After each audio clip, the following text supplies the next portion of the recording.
So you have received by email a file called PDS SFC version 3.0 .msi. Double click on the file. Now I've just installed it, so I'm just going to remove this now and reinstall it to show you how it works. Click yes. The only difference between my installation and the way you do it would be an extra step where it'll ask you for a key. The email that I sent you guys has a key in it, so you just copy paste that key in it and it should work. So you double click on it, go next, agree to this software license agreement, click next, and it will install it, but it will give you a prompt to allow that to install, and you go yes. And the moment you go yes, you'll see that it throws the file on your desktop. So if you can't find the file, go to your desktop, because that's where it is supposed to put the file on. So all you have to do is then double click on the file and you're ready to go. The new Smart Feasibility Calculator version 3.0, the best thing that happened to property developers after realestate.com.au is this software, and I'll tell you why later on.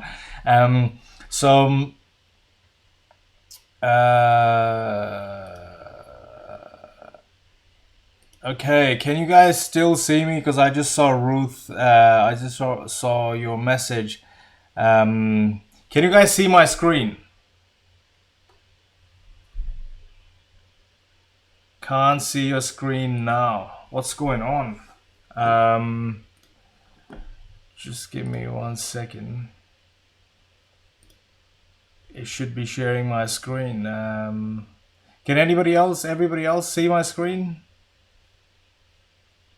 Nobody, sorry, can't see my screen. Okay. I have no idea why this is happening, but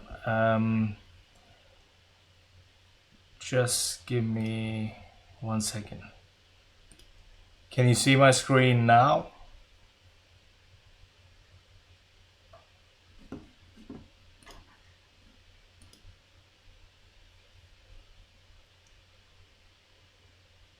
Okay, you can see my screen now. How about, just give me 1 second. How about, can you see me and my screen now? Yes, both. Fantastic. That's what I wanted. Finally, I know what I was doing wrong. Okay, so I'll start all over again so that we know exactly what we are doing. So this is an introduction to Smart Feasibility Calculator version 3.0. And when you go in your members area, you will find Financial Feasibility Smart Feasibility Calculator version 2.0. Download it, watch it, whatever you want to do, because this will be gone very soon this week once the web team updates this online, and then you will be able to download and watch the video of how to install it and how to use it over here. But in this webinar, I am going to show you how to do this so that you guys can go cracking and start using it straight away. Okay, screen very small. Which screen? The screen that shows me or the screen that shows my video? I'm going to turn my video off. Okay. Is all good now? All good. Better. Fantastic. Okay, great.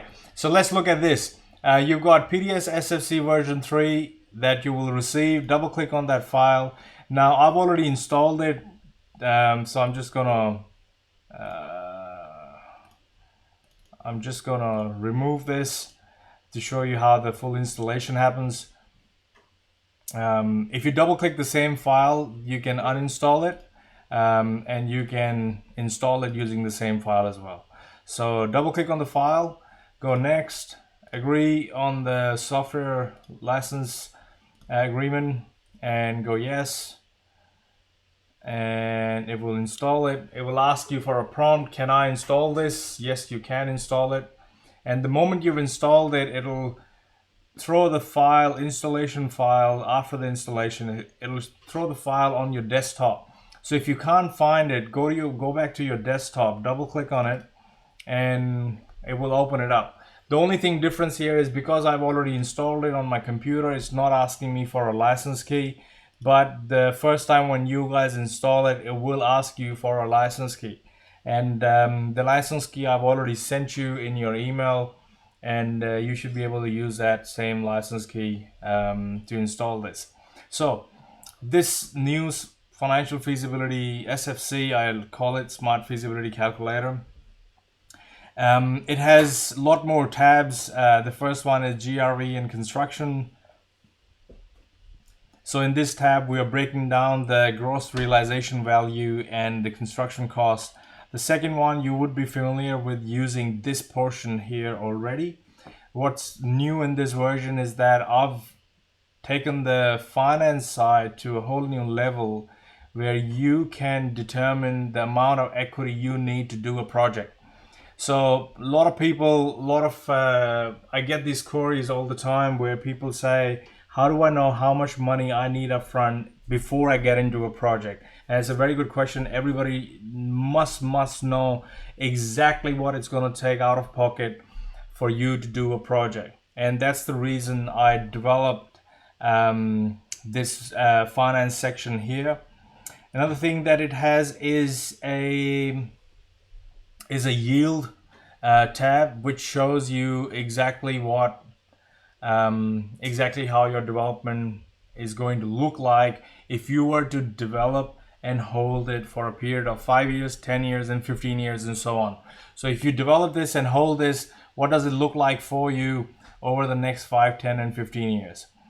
It has a section with rental yield where you can put in the CPI, the consumer price index, rent per week, and you can put in a percentage of outgoings to be able to arrive at the net rental value, and that also is not extrapolated, but calculated for a period of 5, 10, and 15 years, and so on.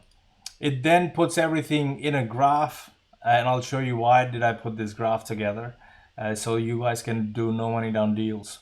That's the reason I've got this graph here.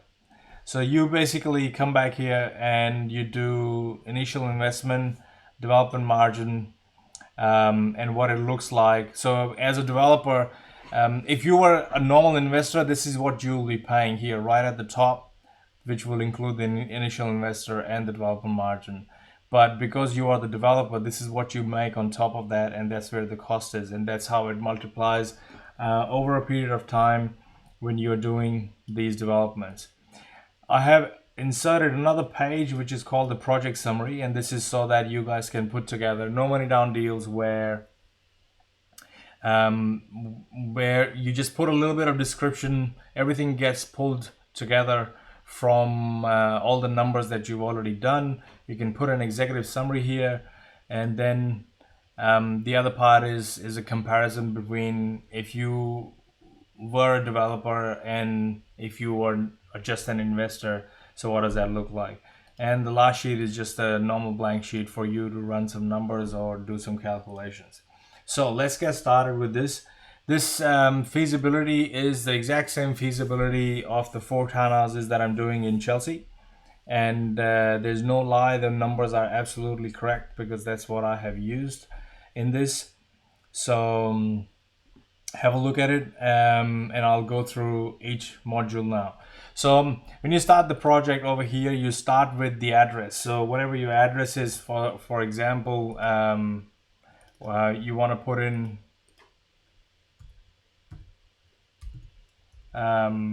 whatever the address is, you just put in 4 townhouse project, for example.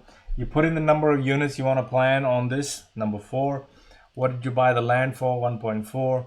And you scroll down to go out and go for your construction costs straight away. Now, in this scenario, I'm not using the commercial and leasable section or the rental outgoing expenses, but I'll explain you exactly what it is.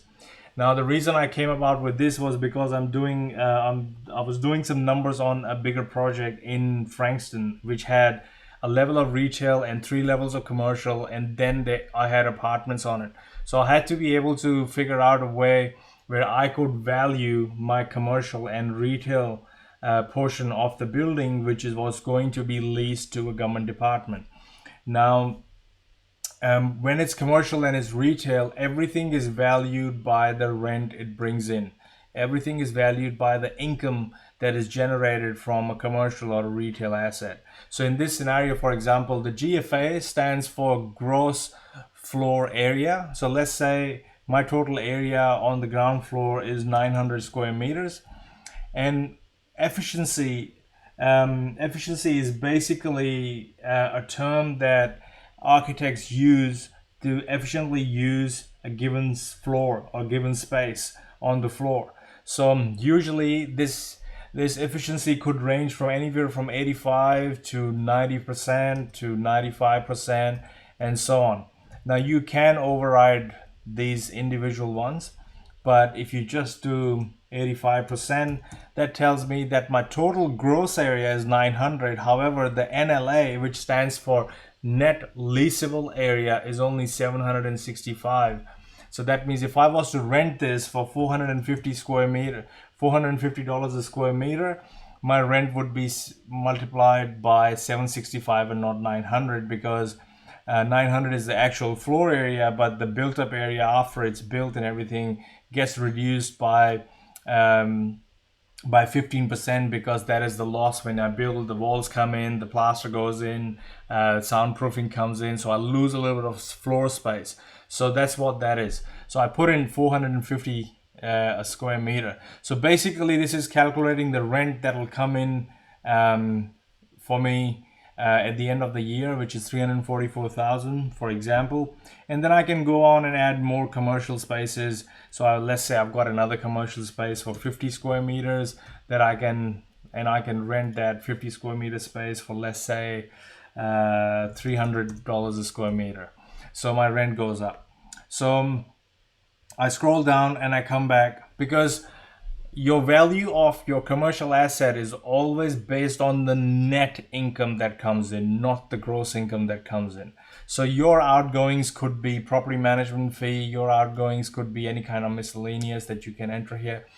Just by the way, everything that's in yellow, you can't select and you can't change, because they've got formulas in them and those cells are locked. Everything that's in blue is where you need to put in your details. So anything that's white like that, you can't select that. But I have made these sections here that you can select, and you can put in whatever name. If you don't want to call it insurance, you can call it RSEV insurance if you wanted to. So you could change these if you wanted to, but you can't select any of the yellow cells, because they all have formulas and they're all linked with all various other cells within the feasibility.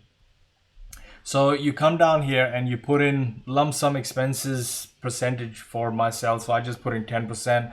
So if I've got a property that gives me about 357. So my landlord's insurance for it and my property management fee for that property, or any kind of maintenance that I've got to conduct. So let's say I've just put in a ballpark figure of 10%. So what this is doing here is actually taking that income off, and I'm being left with the net income including GST, which for some reason doesn't seem to be correct. But anyway, I'll figure out what's wrong with it later. But what I'm essentially doing is I've come up with the capitalization rate. So capitalization rate is basically I capitalize the income that's coming in to the project. So I'll explain it to you in another way. So let's say you were to buy a property that's a commercial property that gives you rent of $353,000 a year. Now I've got to ask you this: how much are you willing to pay for that property? So you would say, okay, I'll pay just enough so that I make at least 7% on my money. So basically the value of the land would give you 7% return on your money. So that's what the capitalization rate is. So when properties like these go into auction, you've got bidders bidding on them based on the rent they are bringing in.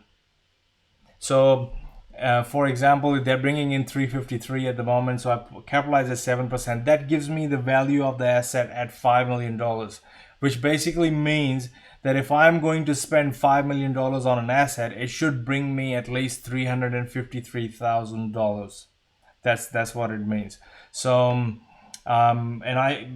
people can go down where they can say, look, I can only afford to pay 5% for this property, and I don't know, it's just become okay. Yeah. So if I can go down, which basically means that the guy who's selling that property is going to get more money for it, because there are two investors fighting over it, saying that I'm happy with 5% on my money. The other guy is saying, oh, I'm happy with 7% on my money. So obviously the higher the return you want from it, the lower would be the value of the asset. And the lower you are happy to get for your money, the higher would be the value of the asset. So if I go 9% on this section, if I come back here and I go 9% on that, the value would fall down, because I want to make at least 9%. But if there's nobody else who wants to bid for this, I could just get 9% for it. But then it depends on the vendor whether or not they will sell it. So that's what this commercial section does. Because recently I've seen that there are quite a few projects on the market which are on a commercial street, on a retail shop, and there are 4 apartments at the top. I saw 2 projects recently, one in Cheltenham, very close to the South Bank shopping center, that sold, and there was another one that I was looking at in Clayton. The guy just wants too much for it. I did some numbers on it, and I don't know if I've got the sheet here on me. But I can show you how that was used.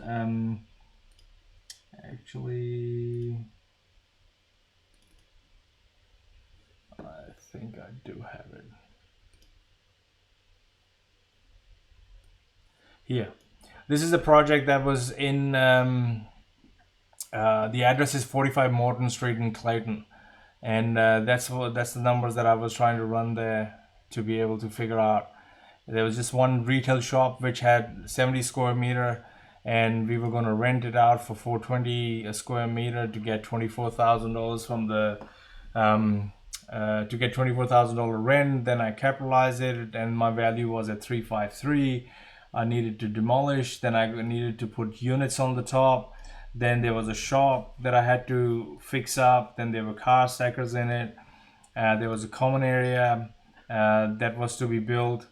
And there were 4 units that I could only sell for $399, and it picks up the value of the capitalization from here, and then it gave me a total GRV of 1.9 million on this project. But the problem with that was that he wanted too much for his land. Like, it only stacked up at 500,000, whereas the project, he wants $1 million for it.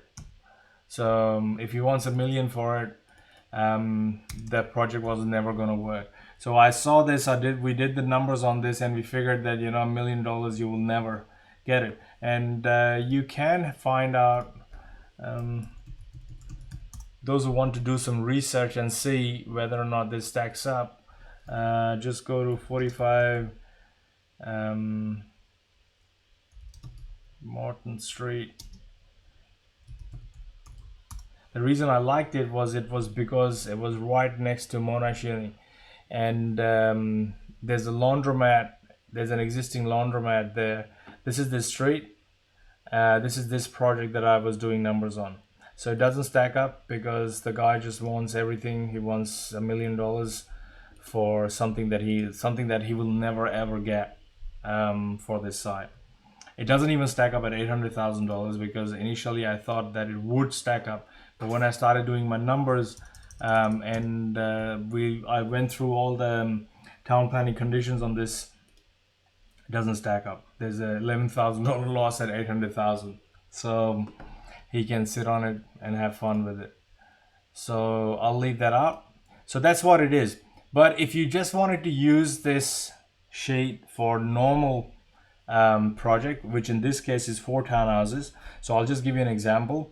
Now, my construction cost here per square meter is about $1,600. The reason it is that is because they're all $1 million townhouses. So I can't build this townhouse like that for less than $1,600 a square meter. If I'm cutting corners, I won't be able to sell them for that. I've already sold one for $940 another one for 1,050,000, I think. We're just having a chat with somebody, and the other two are on the market for 975. So that's why it is. I've allowed for demolition over here, and I've allowed for 5% contingency. So that averages out my square meter and my total construction cost, and then I move on to my feasibility. So everything here is yellow. Most of it is all yellow because you don't really need to do anything. You need to put in these details and it comes on. But one more thing. I've got two different ways to calculate the gross realization value, the GRV. The first one is basically per unit. So I know that I can sell one unit for 1,030,000, the other one for 940, the other ones for 955, let's say on a bad day. So that I will average them at 970, which is fine. But there's another way to calculate GRV, and usually in apartments, that's the more, excuse me, I'll just grab a sip of water. Usually in apartments, if you go and talk to a real estate agent, you will find that they are based on per square meter rate. So if you're building a 70 square meter apartment, let's say that area demands that you can get for $6,000 a square meter for your apartment, which will make your value of the apartment at 420,000. Now you can put one apartment 420, another apartment 420, but when you're doing many apartments, it's usually, I've got 10 apartments and the unit size per square meter is about 70. I've got 10 apartments that are 70 square meters, and I can get $6,000 for my that. So what this does is it calculates the GRV for all the 10 units right here. So this is calculating the GRV here. Now when I'm doing the GRV calculation, I can either use the first method or the second method. So if I'm using the first one, I'll come here and in the drop down, I'll just select GRV1. If I'm using the second method, in the second method, I'll go select GRV2. So that's what this lets me select. And commercial GRV, if there was a commercial, it gets calculated here with 7% or capitalization rate, whatever capitalization rate you can work with, and then it gets added here. So once you get to the feasibility, it's actually even less work for you, and I'll explain you why. Because everything in yellow is automatically getting picked up from somewhere else. It's already calculated, it's already there. So you got to select your stamp duty from your state, whatever state you are, whatever the stamp duty is, just select it and make sure that you add 0.5% on top of it. So if it's 4% in Queensland, add 4.5%. The reason is that there will be some legal costs, so it's always good to allow for them. Again, don't forget, this is a smart feasibility calculation. This is like a 2-minute feaso. So once you understand how everything works, you don't have to spend more than 2 minutes. That's the beauty of it. So everything else is the same. Land value is the same. This is the square meter. This is mostly for myself, really, because I'm from Victoria and we still talk in squares. So you just put in the square, whatever you want. And in Victoria, if you are in Victoria, you've got to have council's land valuation. That is, you can get this number from your rates notice. Your rates notice would have a value that the council puts on the land.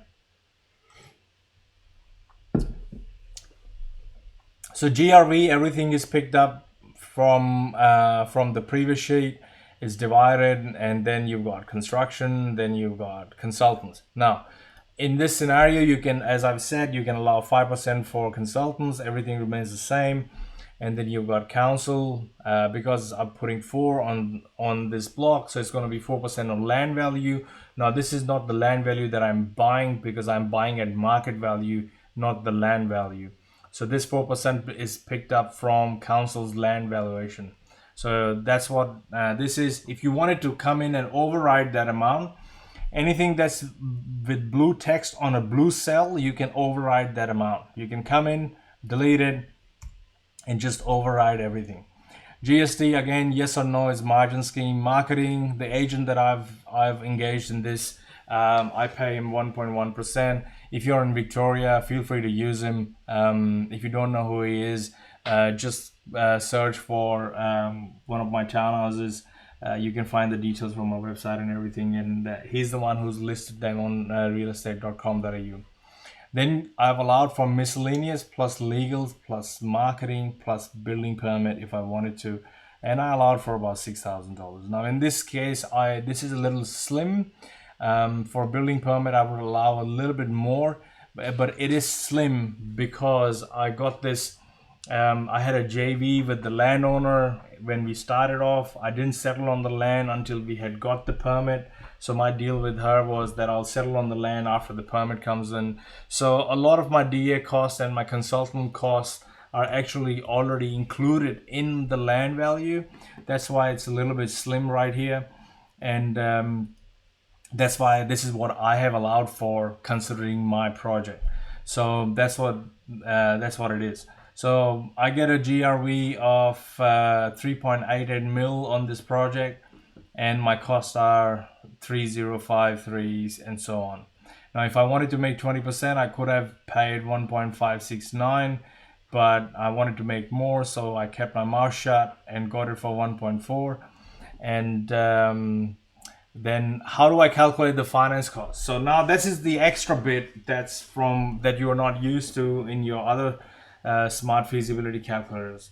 So what I want to do at this stage, now I leave the finance cost blank because I'm going to arrive at my finance cost here at the bottom. So what am I trying to do here? I am trying to determine what's the money that I need, what's the amount of money that I need up front in order to do this project. So I come down here, I come to finance, and I look at, okay, the first thing I got to do is settle on land. So if I settle on land, you already know, if you've gone through the finance module, it shows you that the first stage is finance, which is you settling on the land. And then until the time you actually get your permit and you're ready to build, you got to pay retail for that project, for finance. So say for example, you went to a bank and you wanted to settle on a block of land, and it has a house on it, but you plan to put 4 townhouses on it later on. So you go in, you buy, and the bank will say, okay, I'll give you 80% LVR on this, and that's the equity that you need. So if I was to buy this at 80% LVR, now you can change all of this, and you can change the interest columns, all of these, the ones that you can select, you can change them. So I say my LVR is about 80%. I put 80% over here. So that gives me my loan amount. This is what I'll be borrowing. And that will be the interest cost per unit. This will be for the whole year though.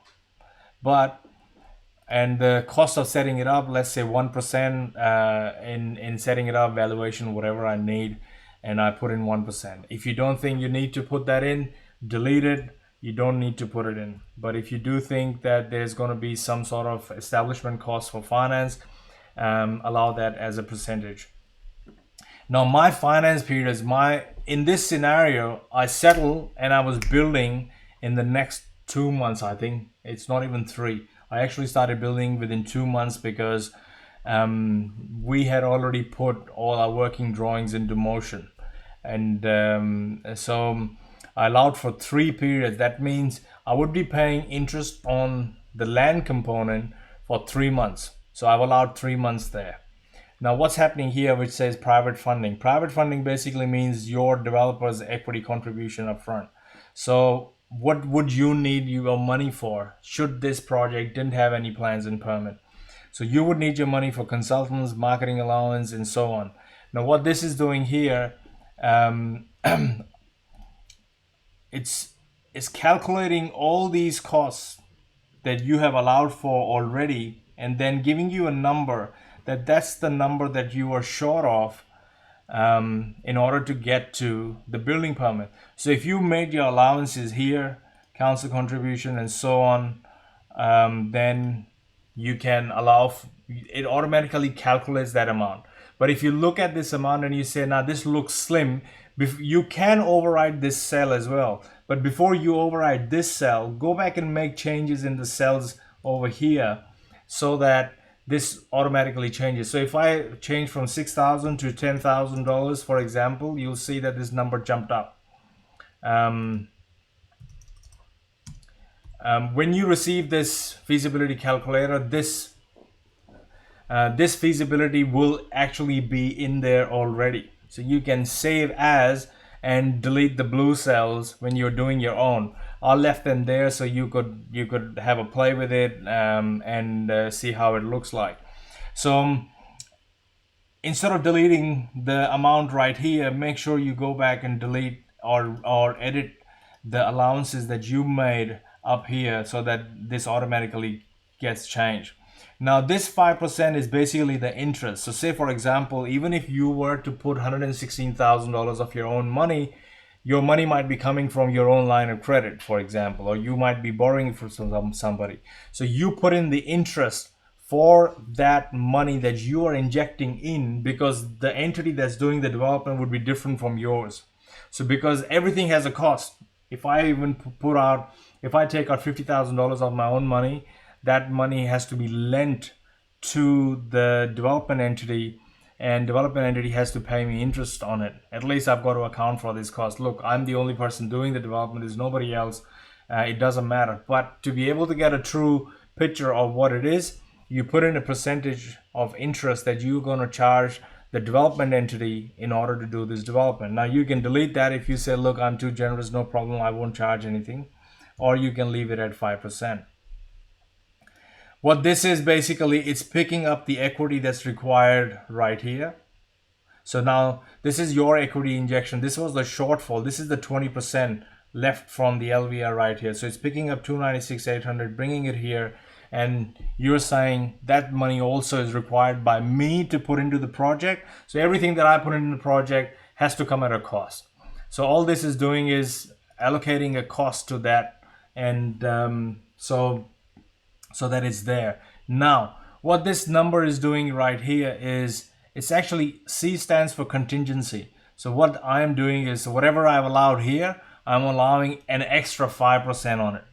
So this is like, you could say, look, my number's too slim, I'll add 10% contingency to it. So it's up to you what you allow on that. So I've allowed 5% contingency on my allowance for council contribution, GST, and miscellaneous legals, whatever. Look, GST is usually spot on, so there's not much difference that will happen here, so long as you are selling, and so long as your costs and your selling price is the same. But everything else, I'm just slapping on another 5% contingency just to cover my backside. So, but the interest right here, 7970, is based on the 3 months that we've calculated here. So, and it's telling me, for me, now this money, this 116,000 is what it will take me extra to get from land settlement to building permit. So this is telling me, this 421,607 is telling me that if I want to do this project, I need about $421,000 of my own money. So that's what this is.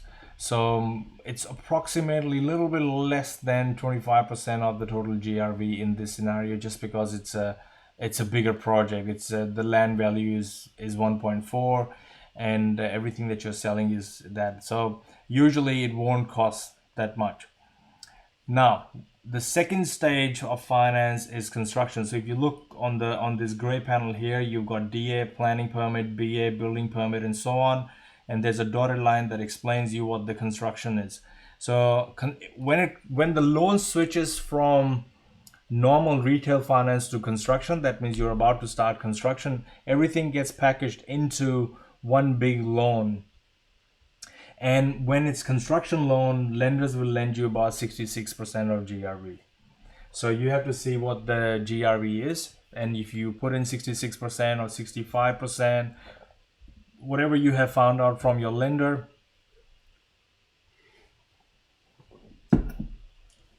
you've got to allow for that LVR right here. And then you put in the percentage, and it calculates what the money you would be borrowing. Now this is all done by per unit cost. If you see here, it's all per unit, and it explains you exactly what those costs are.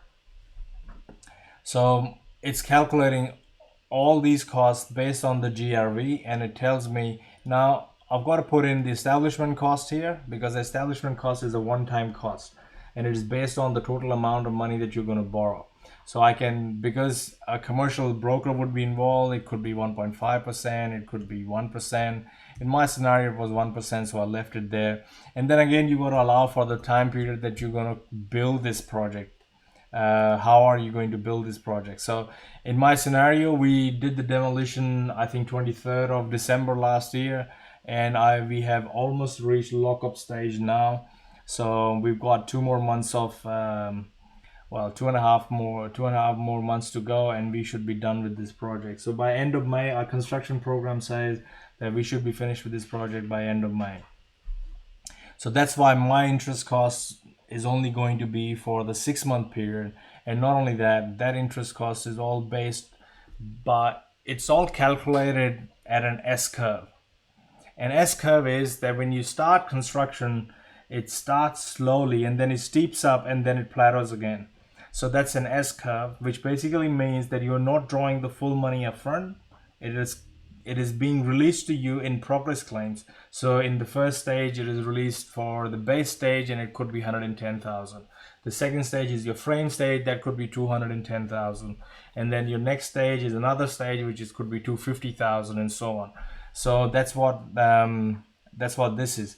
Actually, I might be able to show you the progress claim, what it looks like, but I'll explain it to you later because I've got a fair bit to cover in this. Yeah, and again, private funding. Now, private funding, I've got a formula set up here where if my total here, which is 629, this is my cost of construction for one unit, is less than the GRV or the LVR, which is 640. So because it's more, my value is 0 right here. But if my cost of construction was more than what the bank would have lent me, this would have created an extra bit of equity that I would have had to put into the project in order to go to the next stage. Because it happened with me in my Brisbane project. We got to the construction and we didn't get the valuation that we really wanted to. That's why the valuation module that's in the course, you must go through that, because you need to get a favorable val before construction. So I get to the construction stage and we go and get a commercial val done for construction loan. The val comes in low for the land, and the bank says, guys, you got to put in $500,000 into this project. And both me and my partner who was in the project with me had to come up with 250 each in order to get to the next stage of building this thing, because we didn't because our vals came in short. And I'm talking, my vals came in short, this is when the market was at peak. So you got to be careful of what valuations you guys put in. Look, if you guys are doing it right, it's fine. It's just that I got unlucky and it was 9 apartments, and I had to inject more cash into the project. So what this does at the bottom is total interest cost per unit for me for 3 months on settling and 6 months for that would be about 26,184. So what I do is I take this number 26,184 and I put it in finance cost. And the reason I'm doing that is because all these finance costs are in a circular thing. So once you actually put it in, just make sure that you have to delete it in order to recalculate everything and put it back in, because it gets into a circular motion, into a circular reference. So you pick that number at the bottom and you put it here, and you already know that you're going to put in 421,000 in this project, and your project return on equity would be 170%, which is basically the return on the money that you are putting into the project. So if you look at 3 months and 6 months, that's 9 months. So I put in 421 and I get 170% on my money. That's a really good return. That's a very good return. So let's go on. Let's go to yield. Now yield, I will leave some of it for you to explore, and there'll be a video that goes up in the course when the course is updated online. So you can watch that video. It'll be, I think that video is again close to 45 minutes or 60 minutes or something. So when you come here, you just make sure you put in the year that you're doing the development. So this is 2016, that's fine. And it adds 5, 10, 15, and so on. So what it's telling me is that the total development cost would be 790,000 for this project. But I make instant developers equity or profit of 179,000 per townhouse in this instance. Development margin on cost is 22.78%, and then I've got upfront equity cash contribution per unit is 105. So if you were four people who were doing this project, each one of you would have to come up with $105,000, and all four of you would be able to get together and do this project and bring it home, no problem at all. And you have just reduced your risk by 75% because you only hold 25% in the project. So that's why I keep encouraging you to come together and do a project. And if you haven't joined the Facebook group, you should, and leave messages and try to make contact with each other. Now this is capital growth rate in this area. So Chelsea has a capital growth rate of 3.4% per annum. So I put that in and I see that in 5 years time, the value of these units should be 1.14, and in 10 years, 1.13, and in 15 years, 1.16. And I've got capital slash equity growth. That's what it looks like. Then I've got return on my equity that will go up as well. And then I've got rental yield, and the rental yield is being calculated from here where I put in the CPI, which is the consumer price index, and that's the value that I put in. So every year my rent would go up 3%, and the rental in that area is actually it's not 410. I actually figured out that my front unit would rent for $710 a week. So even if on a bad day I put $650, there's really good rental yield. Not really good rental yield, but there's good rental income in that project because the capital growth is pretty good. So the rental yield won't be as much as compared to the value. So it's still 2.87, 2.89. Why? Because the value of each townhouse towards the end of it is quite high. So in this sheet, all you have to do is change the year and put in the capital growth rate.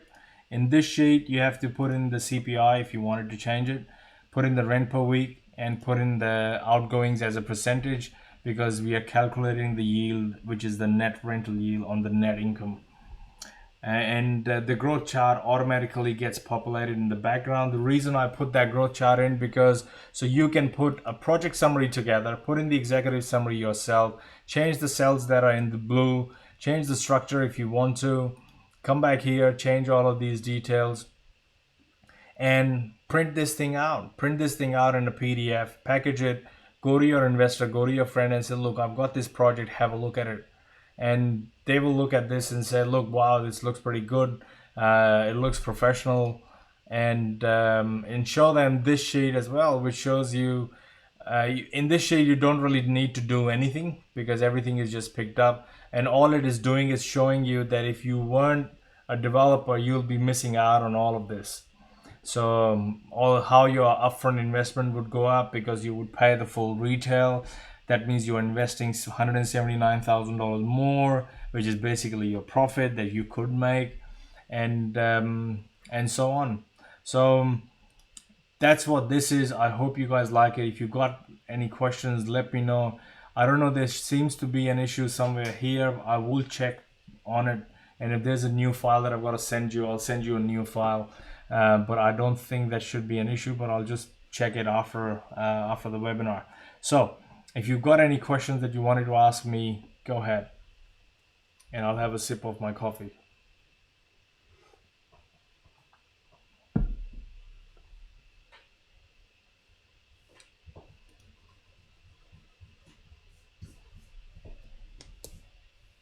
Hello? Anyone?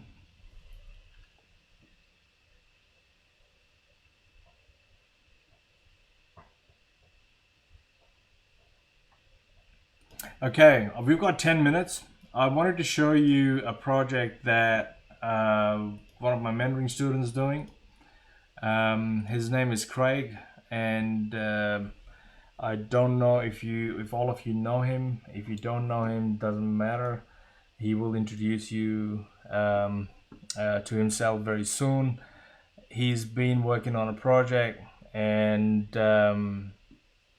that's his. So this is his full-scale financial feasibility that I just got today a little bit earlier, and it's for 6 units in Brisbane, and it's got 6 townhouses and 6 units.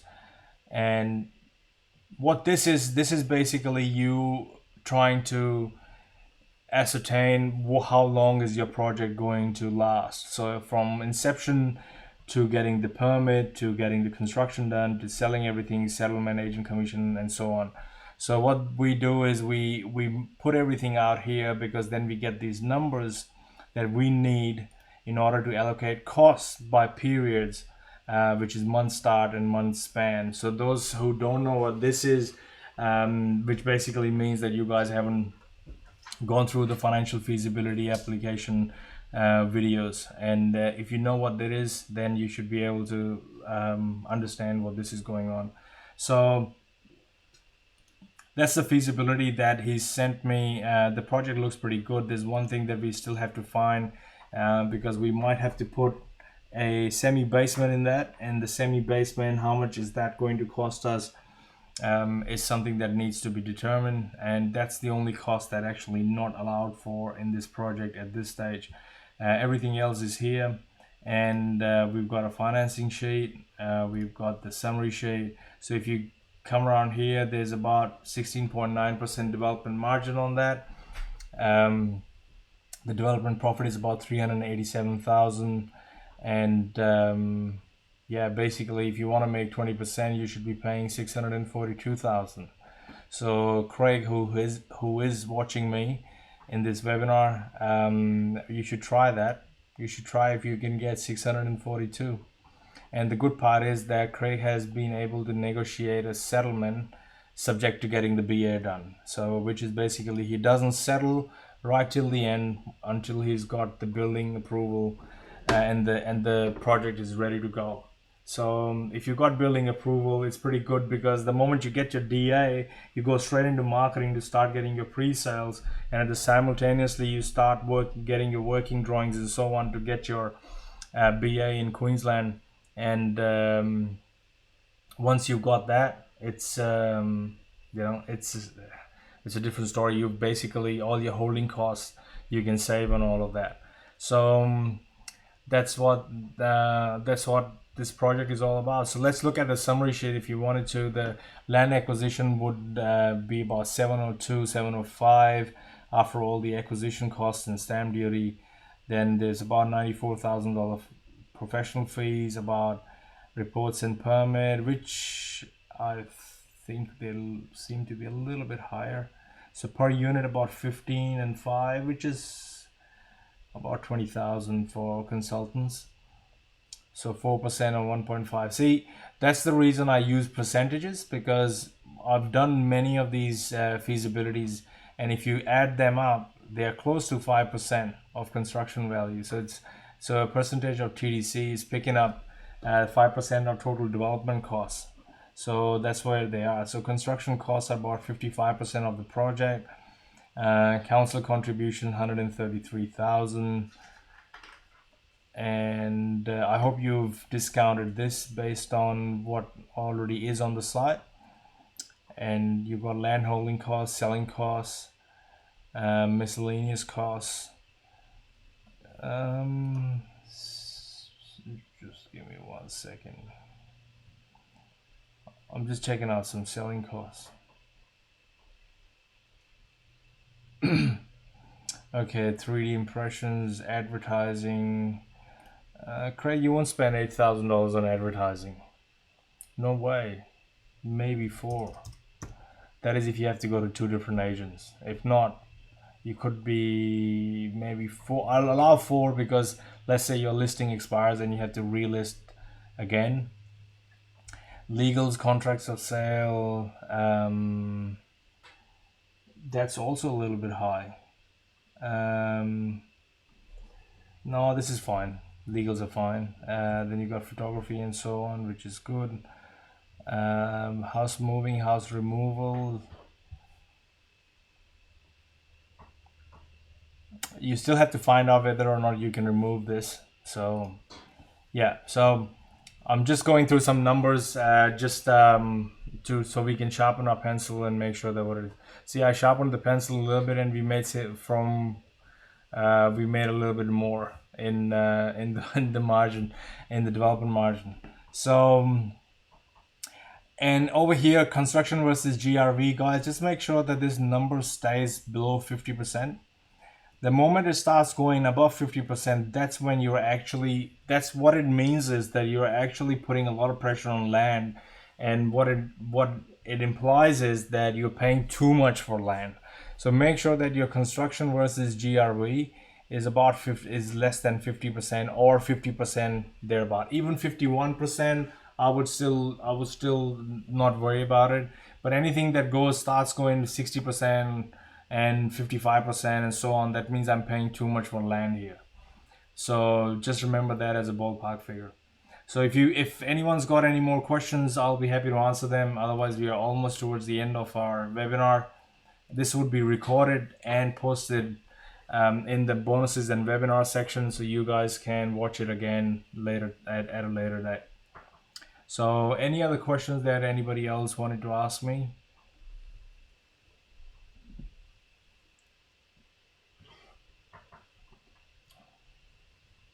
Nobody. I just hope everyone's there. They've not just logged in and okay. Elaine's asking me something on this project.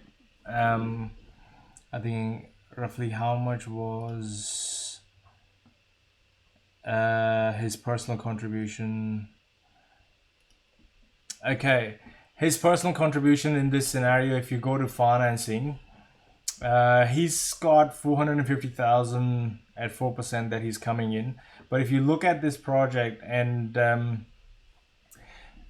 he has to settle on land, and he doesn't settle on the land right till the end. So let's say 600. I'll do some calculations here in miscellaneous calculation.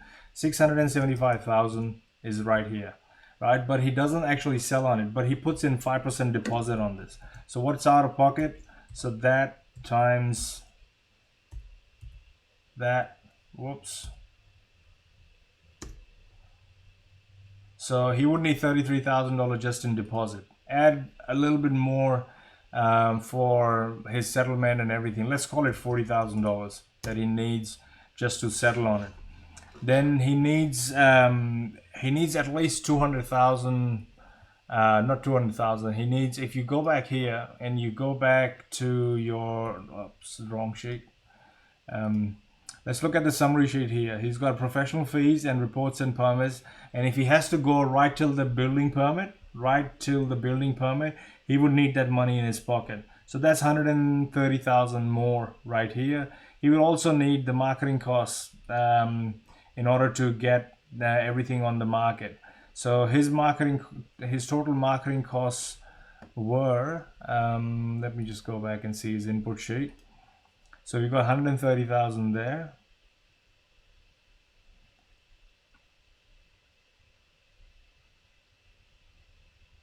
So he's got about $70,000 in his marketing cost somewhere. I saw that.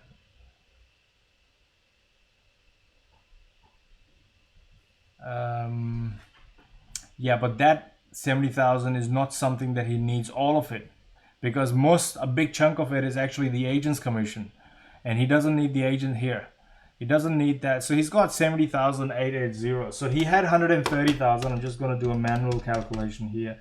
130,000 that was there, and plus 70,880 less the agent's commission, because the agent commission comes out when they settle. So less 57,680. So he would need another 143,000. So if I go here and add 143,000 onto this, so that'll be about 185,000 ballpark. So in order to do this project, he must have 185,000 sitting with him in order to do this. Now, but in this scenario, for example, he's got 450,000 of his own money that he's going to lend to the project at 4% interest. Now he might not use all of it at all, but he's well and truly more than covered in order to do this development. So this development is about 185 that he needs in his pocket in order to do a project that is a total GRV of where's my GRV gone? 2.88. But you got to remember that he will have to settle on this project when he's got the building approval done. When he gets the building approval done, he has to go to the bank to get his finance sorted and everything else. So and he might not even need to put any more money in because he's already paid the deposit, and he might have to come up with the extra bit of the 20% shortfall and the 80% LVR and so on. So which he, in his scenario, he's truly covered because he's got 450 that he's going to put in into the project. So total contribution for him would be about 183,000.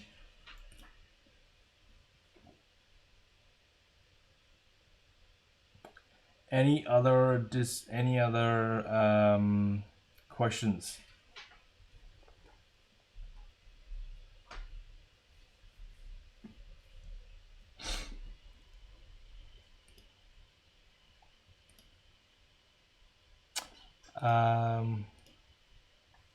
So I have to send you a separate email on a project I'm looking. Agent says you can put 3 townhouses and 588.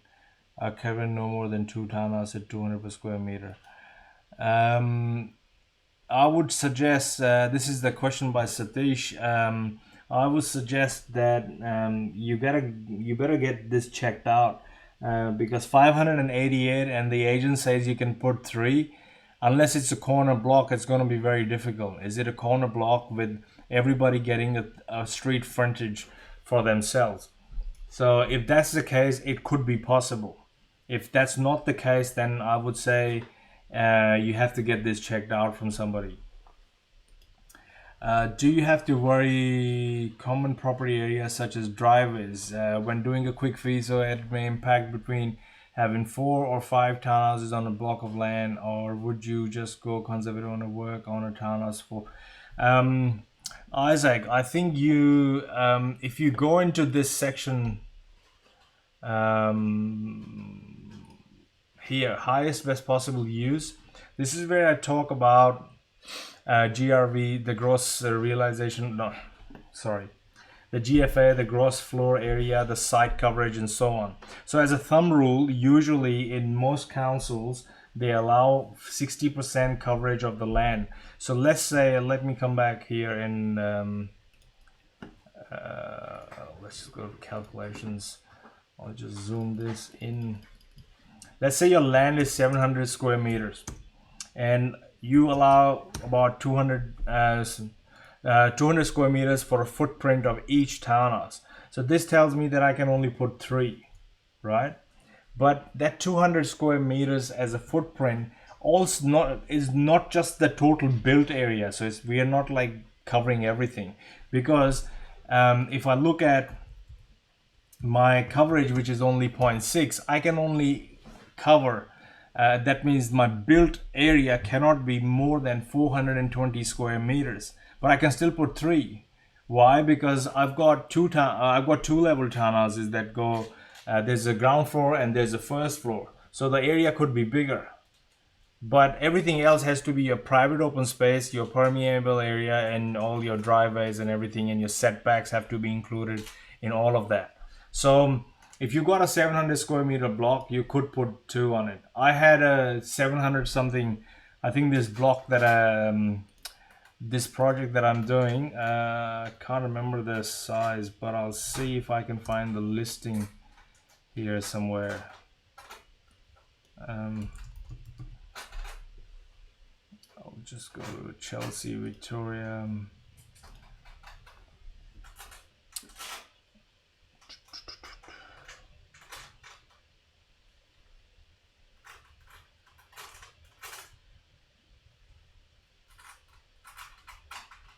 I don't know where my listing's gone.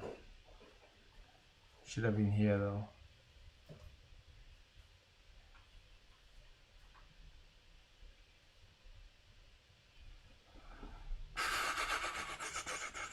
Anyway, I'm doing 4 townhouses, but I mean, the edge that I've got is that my location is a corner block. So we have this is my project here. You guys can contact Michael if you wanted 1%. An agent with 1%, let him know that Amber sent you to him. He knows me really well, and this project here is on a corner block like that, and that way I could put 1, 2, 3, and 4 on it. And I'm just looking at if there's a listing because I can't remember what the actual size was. So I've got 245 square meter approximately, and a building size of 222 square meters for the front one, and all the other ones are about 20 square meters. So in my scenario, if I just do 20 into 9.29, which is giving 20 into 9. Sorry, Isaac, I'm just doing some calculations to give you a figure. So it's about 185.8. 185.8, and the other ones that I've got is 20 into 9.29.